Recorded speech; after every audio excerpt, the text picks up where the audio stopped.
utararenga aho ngaho man hari bolo nabonye ari ndabazapa wa postinze caption ngo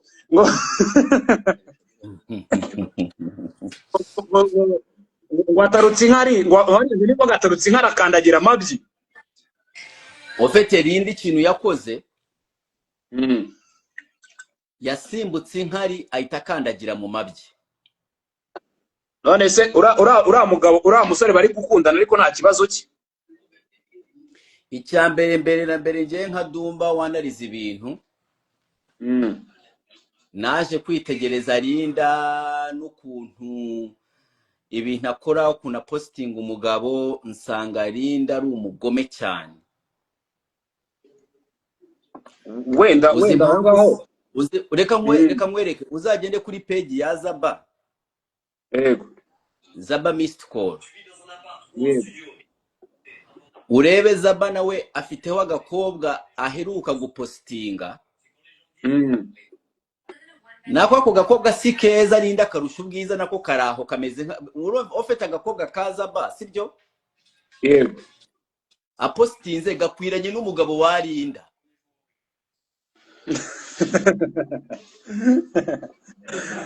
ariko umenye ko Linda je namushyigikira man yarakeneye urukundo yashaka nyine ntabwo yarabirengagije mwebwe w'abastar cyangwa abantu bari kuri social media, aragenda yitoragurira umuntu utazwi kugira ngo atazamubabaza, arangije ahita mudutereka imbere.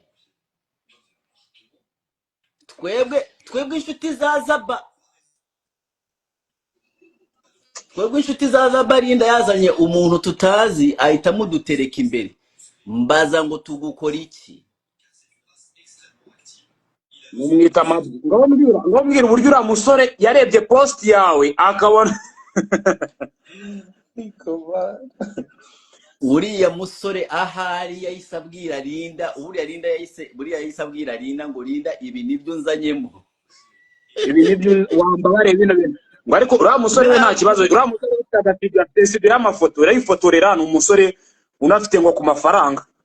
Nta kuntu ushobora kuza mu mihanda yacu Linda ngo agufate ngo akuzane ngo ahita kudurapa mu mihanda yacu ngo twishime ngo niki uzi nk'agahinda kabamenya. Bamenya se bibisi bihurire n'abamenya. Uzi bamenye imyaka yategereje Linda kugira ngo amurongore, bamenya arakuza arasaza, bamenya ari muri menopause ubu ngubu. Bamenya niwe mugabo wenyine yagiye muri menopause kubera yarategereje Linda ngo azamurongore. Ategereza kashwana na Zaba biraba ariko biranga. Ategereza ko Linda shwana na Zaba biranga. Linda arangije gushwana na Zaba ahita azana kariya kagabo. Akura mugabo afite amafaranga yavana muri Kongo, niyo makuru ahari ngo afite amafaranga Zaba amafaranga ruta ayabamenya. Uzi bamenya we yatangiye ibihumbi, uzi bamenya yatangiye ibihumbi 200 bya YouTube. Bamenya niwo muntu wenyine umaze imyaka 5 akubita ibihumbi 200 bya YouTube burunga postinze. Wari wabona YouTube studio ye? None ura mugabo ko kujya gukura amabuye y'agaciro muri Kongo. Oya mugabo ntabwo ibyo ngibyo ntabwo wabimbesha, kubera umugabo naramubonye, hari aka video nakurikiye hari aka video nakurikiye kuri ya mugabo kuri page ya Linda, mbona arimo aratinya niba kari akahe gakoko, sinzi agakoko kaje. Linda itaravuga ngo ngo sheringura gatinye. Uzi ahantu bacukura Kongo ibintu bibayo bro, ahantu bacukura amabuye y'agaciro Kongo uzi ibintu bibayo. Erega we ntabwo ajyayo, wafite abakozi baba bariyo, afite amafaranga ashoboka. Bro, ikintu cya oro cyose kiba kiri miraso, anytime uragenda. Ariko urabona umugabo wa Linda ufite injwiri ukavuga ngo yatinya Marie Jose, urayarwana n'intara ahubwo. Urabona reba kuntu yumagaye, ureba si wowe ujye uvuga ngo ibyo bintu byihorere. Niyo mpamvu ngiye kubikubwira, Dumba nkakubwira ngo ibyo bintu byihorere. bro shaka ikindi kintu wari wambwiye ko afotora. gufotora ni kwa kundi umuntu ashora amafaranga avuga ati nge narakize ibintu nakuze mbikunda akira mube mwikorera ba petit. Noneho umuniga akura amafaranga mu mabuye y'agaciro yarangiza akaza akiinvestinga mu gufotora. Oya ari ukuntu agahita avuga ngo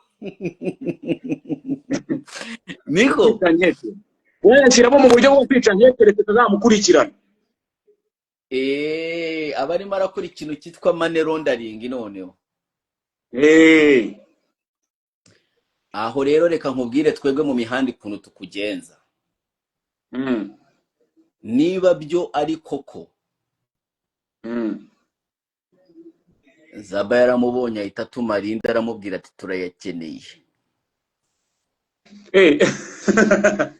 buriya Linda ari kuri misiyo.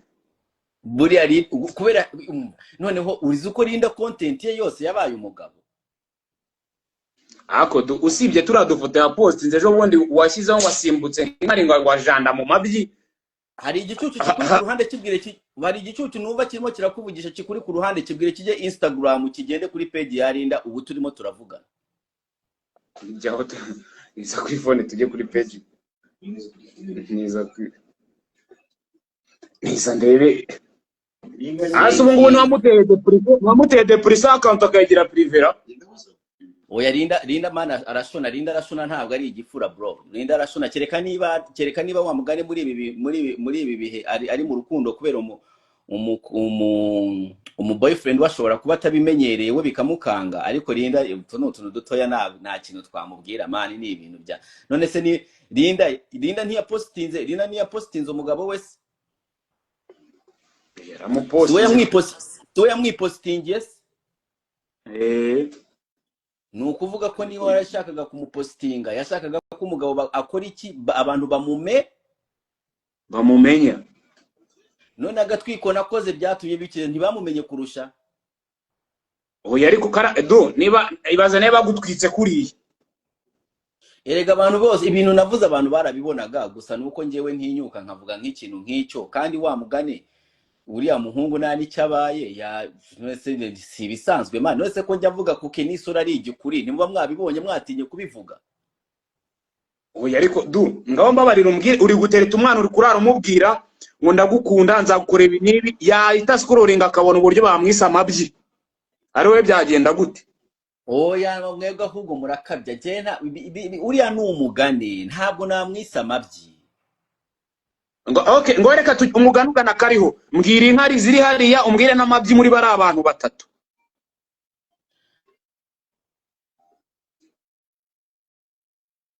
Hari n'amabyi ahari ahubwo hari igisa n'inkari hari n'igisa n'amabyi. Okay twagiye igisa n'inkari ninde ahubwo se kubera iki dutinda ku mabyi kubera iki tutajya ku nkari. Rega biraza nyuma reka twiye amabyi ninde muri bari abantu batatu. Agenda shaka inkari oya umva nje buri muntu agira icyo akunda wo kunda amabyi nje nkunda inkari reka tuvuge ku nkari. Okay reka tumenye mu mugani inkari ninde mu mugani. Inkari ni inkari ninde noneho wowe umbwire inkari wowe wibaza ko wariwe. Ashobora kuba ari Linda kandi Linda ari we yasimbutse inkari.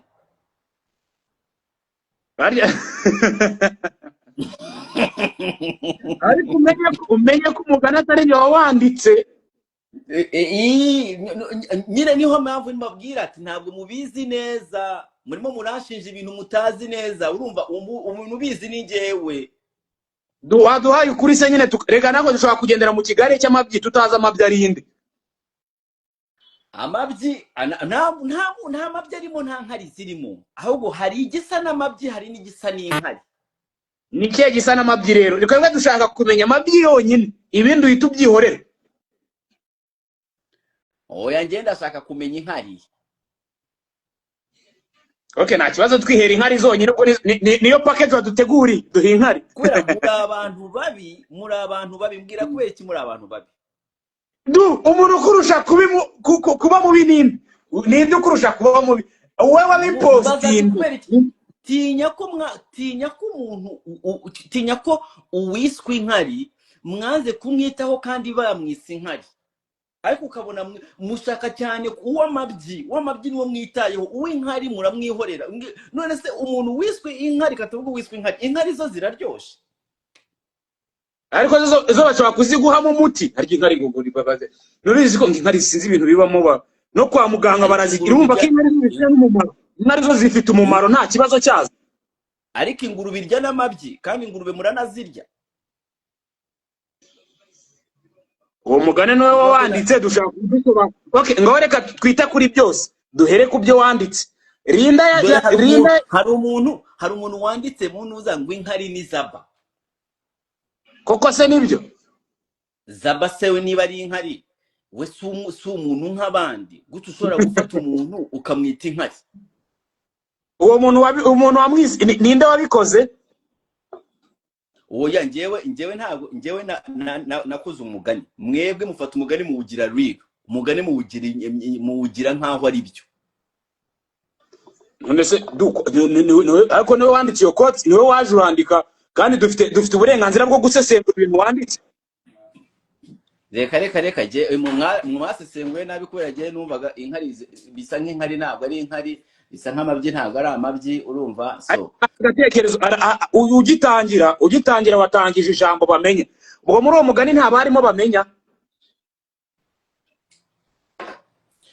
Bamenya bashobora kuba yari inkari. Bamenya bashobora kuba yari inkari. Ubu nibwo mbitekerejeho. Bamenya ramutaje mu mwandiko watanze mu mugani watanze yagaragara nk'ihariya. Kubera urumva njye sinigeze mvuga mbwira ikintu kimwe cyemeza ko njyewe ntabwo nigeze mvuga umugabo, ntabwo nigeze mvuga izi cyokorana muri caption niwo navuze ati akagabo kawe kugumugahisha. Yaragahisha ntabwo ajya posting, nta foto nimwe akerekana ku maso, iriya nayikuye munsi y'imeza. Ariko bana iki kibazo reka ngemere nkikubaze gutyo. Ari wowe uramutse udasanzwe muri no mihanda ukajya kubona umuntu man ushobora kuvuga ikintu igihugu cyose kikabyuzura, buri ra foto yageze no kwa papa we ko yabaye amabyi kumugore. Iyo muri gahita kugeraho ikavuga ngo dumba ikintu akoze, ubu gutyo igihugu cyose kizi kuri amabyi, we wabigenza gute? Uko tuba tukwakiye muri game yacu tukakubwira ngo welcome, nawe ntabwo ndakwakira neza buri uzabibona. Ntabwo kubita akantu kitwa welcome nkubwiye ati welcome Musinga bro, this is home now. Urumva ntabwo ushobora wowe wari wajya muri senior one ngo niba kunyuzure mu gihugu mu mase barabiciye kunyuzura, ariko ku buryo ugenda mu ishuri niba kunyuzure. Ayo mashuri ko ari bowaringi kandi kunyuzura byaraciwe. Twebwe rero twaranyuzuwe. Urumva umwana yashoboraga kuza akaguha, urumva akaguha 1000 agahita akubwira tugende kuri kantini, umuzanira ijyaga y'amata, umuzanira amandazi 5, urumva nurangiza ejo mu gitondo muri icyo 1000 umuzanira none icyayi kuri kantini, akagutuma ibintu by'icyumweru mu 1000 bro. Wibeshe ngo ntubizanye, nukuvuga ko buri joro urya inkonje, buri joro baraza bakagukubita inkonje. Icyo niyo bita nukuvuga ko naha ngaha ugomba kuza tukabanza tukakubaza turinde uva he uturuka he bakwita nde. Rinda ninde wamuhaye, ninde wabwiye Rinda ko imihanda yacu hanapfa kuzanamo abantu atatubwiye n'abagiye kuzana? You have to come and report. None se uramutse uhuye n'ura mugabo wa Dumbo umugani wa ura mugabo wa Rinda, ura mugani wa usubiramo? Ura mugani ntabwo usubiramo. Na usubiramo reka nkubwire. First of all reka nkwereke ibi bintu bya showbiz. Hari abakobwa babaza, urumva hari nk'umukobwa tuba dufitemo abakobwa nk'abo barinda, abakobwa beza sibyo. Nk'ubu Musinga katuvuge ujya mahange w'umubogari.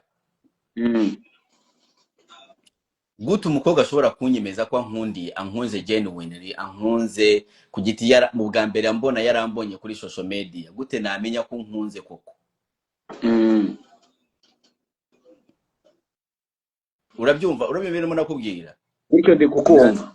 Ubwa mbere umbonye nibo ndatwika, urumva, mbonye imihanda, ubonye abantu bose banyirukiye, kandi abakobwa urabazi ko bakunda attention, abakobwa bameze nk'ururabo, they want ahantu hari abantu, warangiza ukaza ugatangira kumbesha ko ngiye unkunda bya danje n'iki, atari ngiye ukwitereteye. Ni ukuvuga se niki twebwe kitwemeza ko umugabo warinda, urumva, ko amukunda nawe ataziye mu bafana? Ariko Linda niwe uzi uko kuri. Twebwe ntabwo tubizi, twebwe turi imagininga ko nawe yazimba. Noneho ejo kubera ibi bikorwa byarinda nabyo, ni ejo nibiza bikatangira kurira, bikajya muri depression kubera babibabaje, kandi twayibwira icyo dukora. Rero twebwe umuhungu turabanza tukamucekinga, tukamubwira ati aha hantu uje ntabwo we Linda ashobora kutabimenya ibyo turimo, ariko turamubwira ati aha hantu uje ntabwo byoroshye. Niba uje uri umufana turkwinjijemo, ubu yo part of us. Bishatse kuvuga ngo akantu wakoreye Linda ni impuhwe wamugiriye. Musingura umuhanga.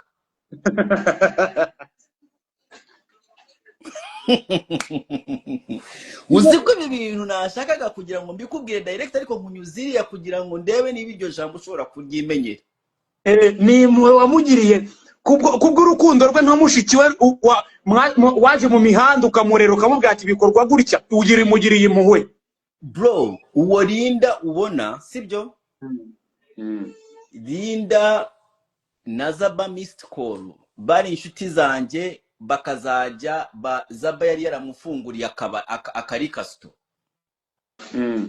Linda kiva muri Miss, of course baramutsinze kubera cya Linda cyagiraga isoni cyane, ntawo cyashoboraga gusubiza ibibazo bya Miss, nubwo ari cyiza bahita bakirukana mu kigoryi, urumva. Noneho Linda Zaba ahitaromuroka, itaramubwira ati uri mwiza, uzajya uza hano, urumva, nkuzamure mu buzima, ni kariso nyikora iki? Nizamure gake gake. Wowe kariso barayimanura dore ukunguko, kandi wacana. Ariko wasanga yaravuze kuyizamura. Ariko wamugane ni kariso ushobora kuba yarazamura, ariko se bayimanuriye he kugira ngo ayizamure? Icyo yashoboraga gukora hariya kwa ari ukuyimanura gusa.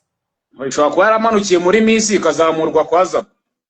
Cyaze ibyo uvuga, ariko uzi kuri ukinyabwenge wakintu gake gake urumuraza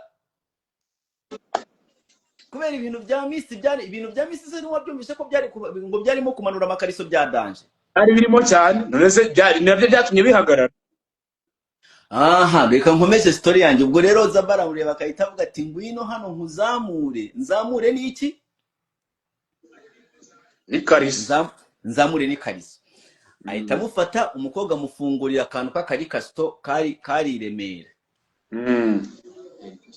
Umuntu Zaba yaraziranye we nawe wenyine muri ino mihanda. Iyo rikasto yakoragamo na Kadetera. Ariko Kadete yaje gufuhira cya Linda, Linda yaje gufuhira cya Kadete, barakirukana. Yamugiriye ishyamba kwa boss. Kubera Kadete hari ukuntu Linda yabaga arimo arafungura amacupa, Kadete akazajya ininga neza. Buriya ntibazababeshe, buriya The Ben icyongereza mujya mwumva yivugisha ntabwo kivuga neza, hajemo abatarabu nkatwe tugatangira kuvugana nawe icyongereza atangira kurya intama ngo bebe The Ben calm down. Ku buryo buri Medina na Bruce Melody mu cyongereza bataganira se. Kandi nituzajye tuvuga ibyiruka, uvuga ibihagaze. Bruce Melody mu cyongereza arahagaze, Melody nibura arimo aragenda, ntabwo wabihuza. Iyo turimo turavuga nka twebwe, urumva barimo ndabagereranya nanjye wibera hejuru wasimbutse. Ariko nta hantu namwe ndakubona uri kuvuga icyongereza. I speak English, we can speak English, Musinga. Nyine avuga cya cyongereza cy'aba UK cy'umuntu uri muri Amerika. Icyo cyongereza ndi kucyumva ndi mu Rwanda man. Areka noneho nkumvishe none icyongereza cyanjye dore ukuntu kiri mu cyongereza cyanjye kivanzemo grammar noneho kikavangamo accent y'ikigande urumva we ntushyiremo y'ikigande urumva ubona iyo ntangira kuvuga icyongereza ntangiriraho nakigiye noneho nkageraho ndi okay nta kibazo kigenda gikura nyine twumvishe cya cyongereza twumva nyine tukumva icyongereza nka Centros icyongereza avuga twumve dombi icyongereza avuga sindakumva uri kuvuga icyongereza hari nk'akantu nakunze kubwira abantu batazi icyongereza bataza no kumva ibintu barimo baravuga sibyo hamwe mvuga ngo berry butter bit of better butter to make a bit of better butter to make a bit of better butter be better ese ducyo nta cyongereza mbwira nsubiremo subiramo ngo Betty bought a bit of better butter and then he bought a bit of better butter to make a bit of better butter be better. Be better butter be better. Do hano ura subiramo. Betty bought a bit of better butter, then he bought a bit of better butter to make a bit of better butter be better.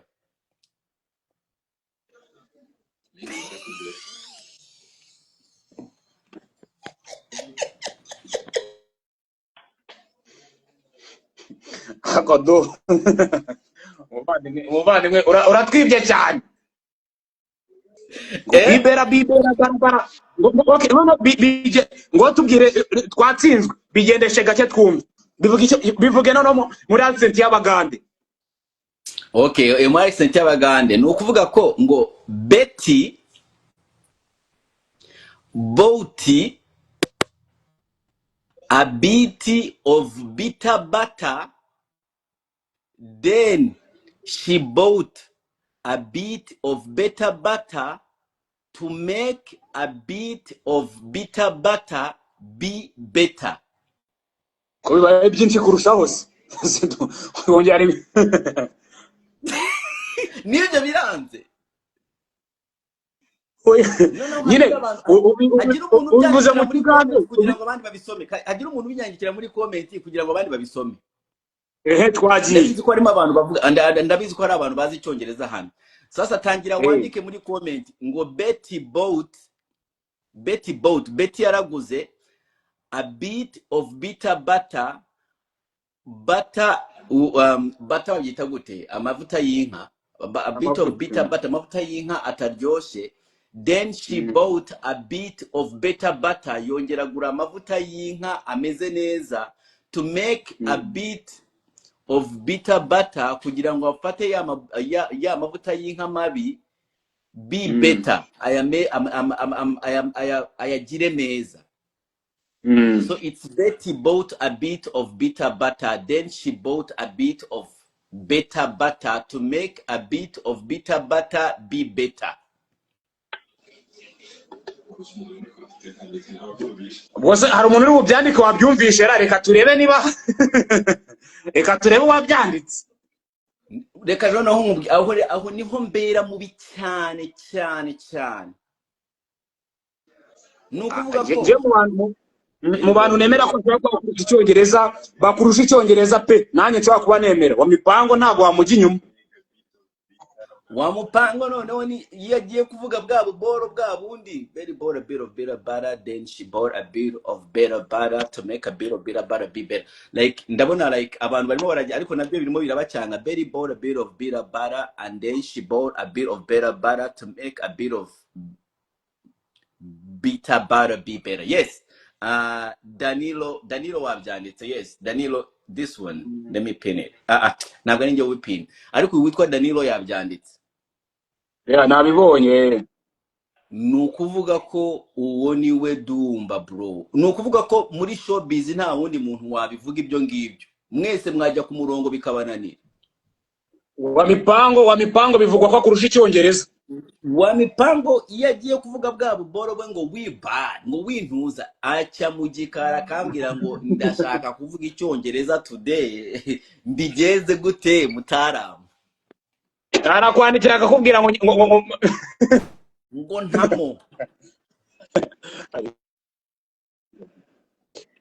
urumva aramutse ntago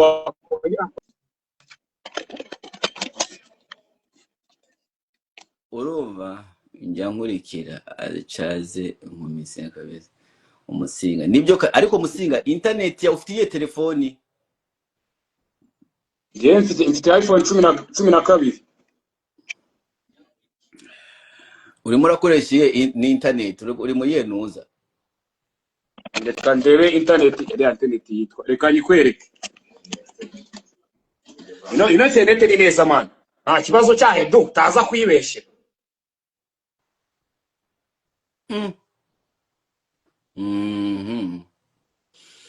aha aka ni ka benda kumbona akantu muri comment kameze nka benda iyo account ni iyo ntabwo ari nagize ngo ni ka benda buriya ka benda nako ni akantu nze Kigali nzakubita ni ukuvuga ko nzagenda nshake inkoni niba hari abantu bagurisha inkoni benda ari mu bantu nzaba nje guhana benda na disikrima ni abantu nzafata mpane ni abantu nagiye mbona bagenda bakoresha bakora amakosa cyane cyane muri ino mihanda so nabo bazaba bakeneye guhanwa n'abandi benshi nzahana umuntu bita benda wari gukora du benda ari mu kazi kabisa oya ntabwo nzaba muhoye ko atari mu kazi nzaba muhoye ko hagati aho ngaho yagiye acisha amarakosa yakishijemo yahisemo arakosa hari nk'umuntu ukuntu barimo arakora ibintu sibyo benda nk'ejo bundi bamusweranye umugore sinzi niba warabimenye ariko se du